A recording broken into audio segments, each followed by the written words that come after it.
Diabēta slimnieku ikdiena ir cukuru mērīšana asinīs. Gan jauniešiem, gan cilvēkiem gados glikometram ir jābūt kā labākajam draugam, saprotamam un pazīstamam. Bayer firma ir izgudrojusi ļoti labu un ir solis uz priekšu tādā ziņā, ka pacientiem ir atvieglota dzīve ar to, ka viņam nav jākodē. Tas ir ļoti būtiski un ļoti svarīgi pacientiem, it īpaši vecumgājumu cilvēkiem, kad cilvēki aizmirst jaunu aparātiņu, tad, kad viņi iegādājas un jaunas stripiņas iekodēt. Tātad kodēšana atkrīt. Tātad nozīmē, ka pacients ir drošs par to, kad viņš izmērīs cukuru līmeni un būs rādītāji precīzi. Tātad šim aparātam ir vairākas priekšrocības, kas man pašai ļoti patīk.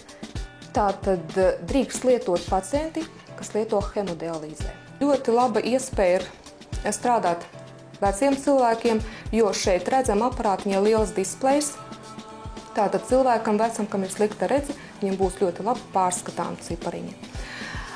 Nākošais ir ļoti labs tāds ieguvums ir tā, ka cilvēks pieņemsim ceļo. Viņš var ņemt līdzi to aparātiņu, un aparātiņš ļoti labi strādā arī virs 3000 metru līmeņa virs jūras. Kā arī pieņemam, mēs ņemam aparātiņu ārā.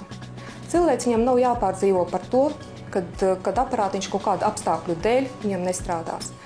Tātad strādā līdz -45 grādiem augstumā, kā arī mitrumā līdz 93%. Tātad lietus, nav lietus, cilvēks viņam paliek slikti, viņam nepieciešams izmērīt cukuru līmeni, tātad viņš izmēr un ir drošs par to, ka rādītāji būs precīzi. Vēl ļoti laba priekšrocība ir tāda aparātiņam, ka vajadzīga ļoti maziņa mikropilīte.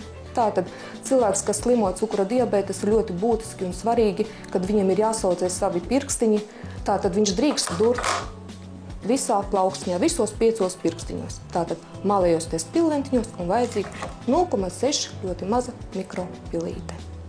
Katrā kastītē ir instrukcija, kur droši viņš var redzēt un pārskatīt, kā tad lietot un kā rīkoties nepieciešams gadījumā, ja no gadījumā kaut kas notiekas ar to aparātiņu, viņam nav skaidrs. Šeit instrukcija ļoti labi aprakstama un ļoti labi pārskatama un redzama, kā tad rīkoties.